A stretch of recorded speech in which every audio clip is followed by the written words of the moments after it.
je vais... Hop. Hop.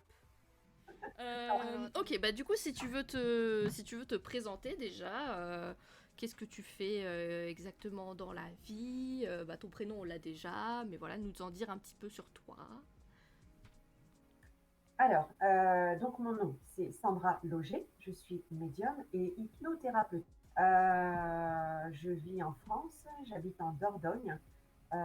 Qu'est-ce que je peux vous dire de plus? Oui, tout à l'heure, tu as soulevé quelque chose d'intéressant. Il n'y a pas qu'une vérité, et ça, c'est sûr. Mm. Comme il n'y a pas qu'une médiumnité, on est tous différents. On n'a pas tous la même façon de se connecter, la même façon de réceptionner les messages, et on est tous différents. Ouais, c'est vrai qu'il y a beaucoup de gens aussi qui ont tendance à penser que si une personne dit ça, c'est que c'est la vérité absolue et que c'est sûr que ça marche comme ça, etc. Mais c'est pas parce que ce que tu fais, par exemple, ça marche pour toi que ça a marché pour un autre médium ou inversement, etc. Donc voilà, ce soir, vous prenez ce que vous avez à prendre. Ok, du coup, vu qu'on parle justement des visions différentes de la médiumnité, quelle est ta version à toi de la médiumnité et comment ça se manifeste? Qu'est-ce que c'est pour toi? Voilà, dis-nous ta version à toi de ce que c'est. Ok.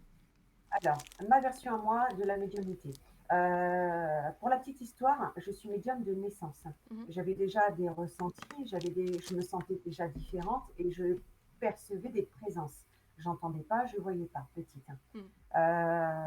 J'ai perdu mes parents et comme j'ai perdu mes parents très jeunes, je me suis fermée à ce monde-là. Mhm. Et j'avais d'ailleurs une vision très négative de tout ce qui était médiumnité, jusqu'à ce que ça me revienne en boomerang à la naissance de ma fille, parce que ça a été une réouverture, on va dire, à l'espoir, Mhm. à la vie. Et là, tout s'est accéléré, tout s'est mis en mouvement, et puis c'était parti en fait. Ouais. Donc moi, je suis médium, j'entends, je vois, pas tout le temps, mais je vois, je perçois les émotions, les sentiments, j'ai la personne tout entière.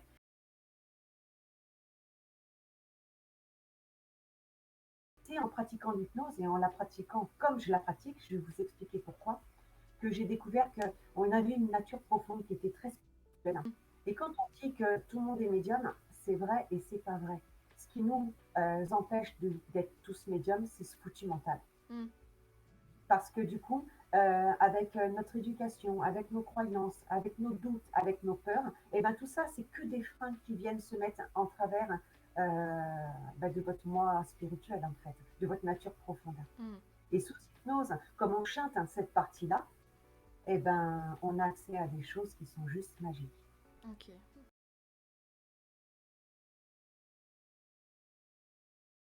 Et du coup, ce genre de choses-là, du coup, tu dis que tu t'en sers pour les régressions, les vies antérieures, etc. Est-ce que tu t'en sers aussi, par exemple, pour des contacts défunts où la personne hypnotisée peut avoir accès à, je sais pas, quelqu'un de sa famille ou un Oui, ami, ce genre de oui, choses-là? oui. Alors ça c'est autre chose. Et ça c'est parce que je suis à la fois hypno et médium. Ok. En fait, alors je vais vous raconter comment ça s'est mis en place et vous allez mieux comprendre. Un matin, je me lève, je me prépare pour aller bosser à mon cabinet. Et puis j'entends dans ma tête, mais j'ai l'habitude, hein, j'entends dans ma tête, attention à la route, attention à la route. Alors j'étais en train de me laver les dents, en train de me préparer, j'ai mes consultations qui m'attendent. Ok, ok, je fais attention à la route, je roule doucement. Je me rends à mon cabinet et mon premier rendez-vous, c'était une jeune femme de 19 ans qui venait avec... j'ai du monde derrière moi. Laissez-la Ok, tranquille. là, On papote. ah oui, il faut que j'arrive à vous dire ce que j'ai à vous dire.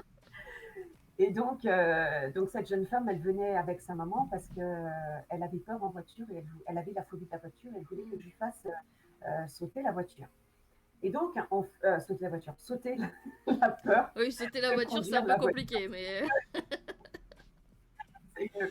Et donc, on fait l'anamnèse. Donc, l'anamnèse, hein, c'est les questions que je pose. Qu'est-ce qui a pu se passer dans ta vie est-ce qu'il y a eu un élément déclencheur? Est-ce que tu. Voilà. Et on remonte à un accident qui aurait pu expliquer quelle peur qu'elle a eue quand elle était petite et qui pourrait expliquer la peur de la voiture d'aujourd'hui. Mm. Et là, alors que je suis en train de faire mon anamnèse et que je suis dans la psychothérapie, ma main est en train d'écrire toute seule parce qu'ils savent y faire. Mm. Ils savent forcer les portes là-haut, même si on ne veut pas, ça y va. Et là, j'écris, je suis sans papier, je ne veux pas qu'elle conduise. Ça a commencé comme ça, en fait. Donc, je lis ça, et puis, Ils n'étaient pas venus me voir pour ça. Et à Mm. l'époque, je n'avais pas ma casquette de médium. Ouais. Personne ne savait. OK?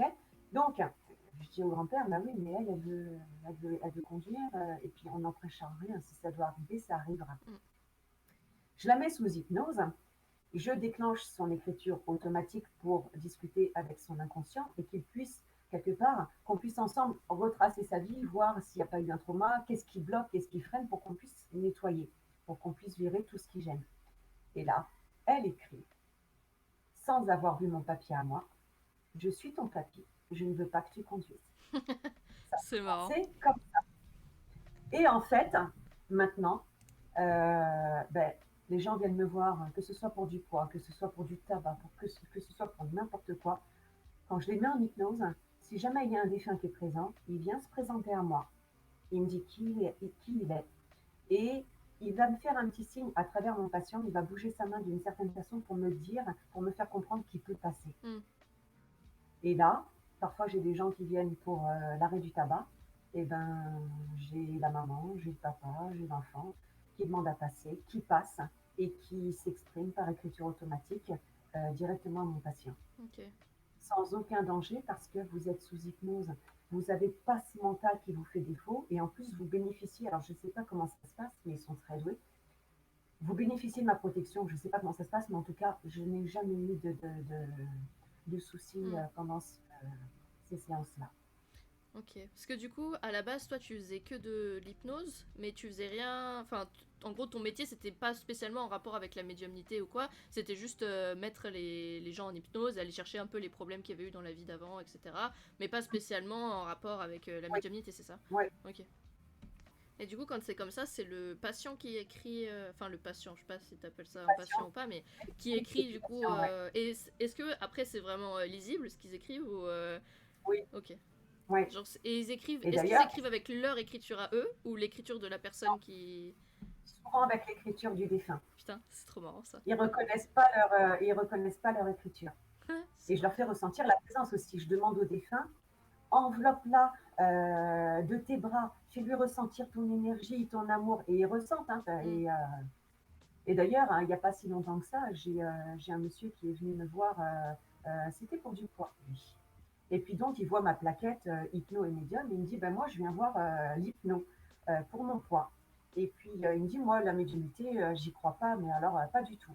Et puis là, je le regarde, et puis je lui dis, oui, ben, vous avez raison, vous gardez vos croyances, et puis chacun se respecte, et puis tout va bien. Et là, j'entends son père est là. Et j'avais son père dans les oreilles. Donc, ok, le gars, il croit pas à la médiumnité, son père, il pousse derrière. Je lui dis, mais bon, entre nous, j'ai votre papa qui est là.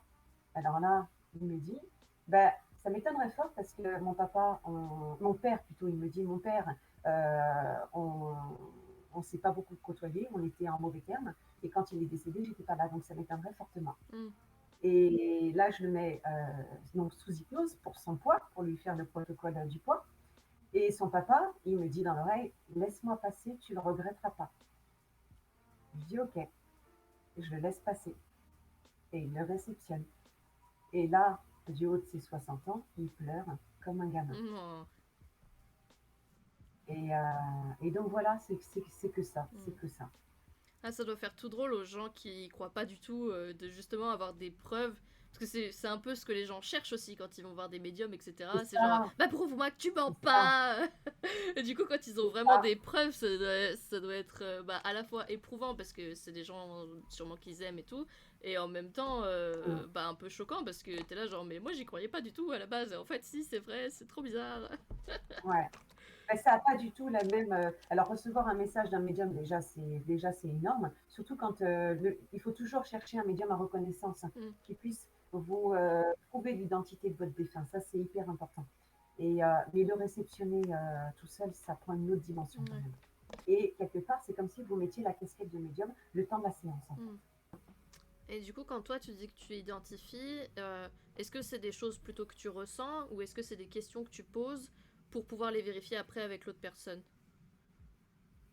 Alors, déjà, c'est dans le ressenti, parce que un défunt, au niveau de sa vibration, il a une vibration haute et souvent une vibration d'amour. Donc déjà, nous, on le ressent. Mm. On sait si c'est une vibration basse, plombante, ou si c'est une vibration d'amour haute. On ressent les émotions déjà. Donc déjà, tu peux te dire, c'est bon, tu es sûr que c'est un défunt. Après, c'est dans ce qu'il va me dire. C'est dans ce qu'il va me dire. Il va me dire, alors, quand j'ai de la chance, parce que ça, c'est qu'on est tous pareils, les médiums, on ne les a pas à chaque fois. Quand j'ai de la chance, j'ai les prénoms ou les noms de famille. La plupart du temps, on a la nature du décès parce qu'ils savent bien nous faire comprendre comment ils sont décédés. Ensuite, ils vont nous dire, par exemple, s'ils ont une particularité, s'il était fumeur, s'il picolait un peu trop, s'il avait des enfants, parfois ce qu'il faisait dans la vie. Ou, tu vois, il y a toujours des anecdotes qui vont pouvoir permettre de valider. Ok. Ok. Et du coup, ah ouais, il y a une question de Miss Tournesol, mais que je vais poser après, qui va venir avec ma question là. Par rapport justement à ta fille, etc., et au fait que tout se soit réouvert à son arrivée. Tu me devances. Ouais, du coup, je voulais demander déjà en premier. Du coup, tu dis que ça s'est manifesté quand tu étais toute petite et au début, tu n'avais pas du coup toutes les facultés.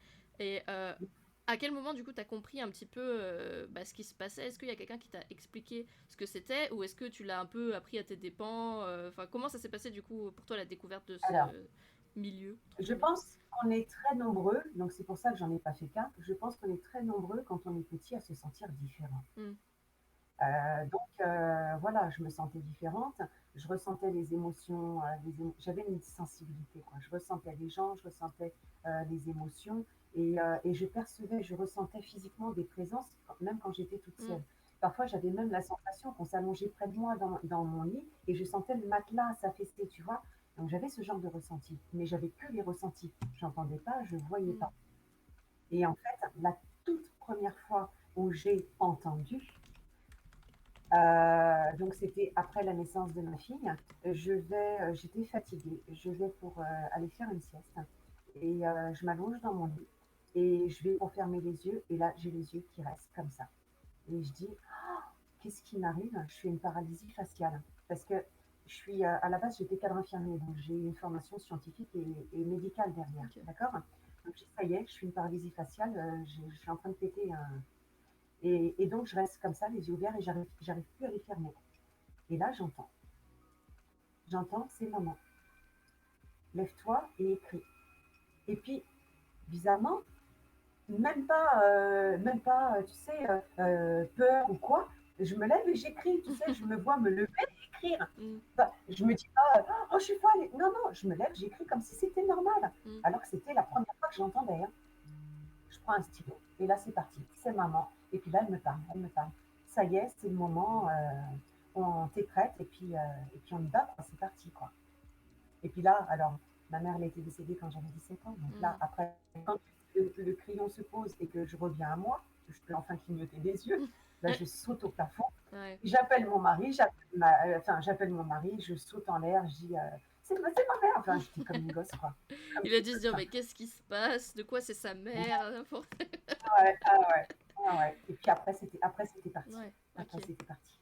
Ah ouais, Et d'accord. après, ça s'est joint à l'hypnose. Ok. Parce que du coup, tu dis, tout s'est un peu arrêté au décès du coup de tes parents.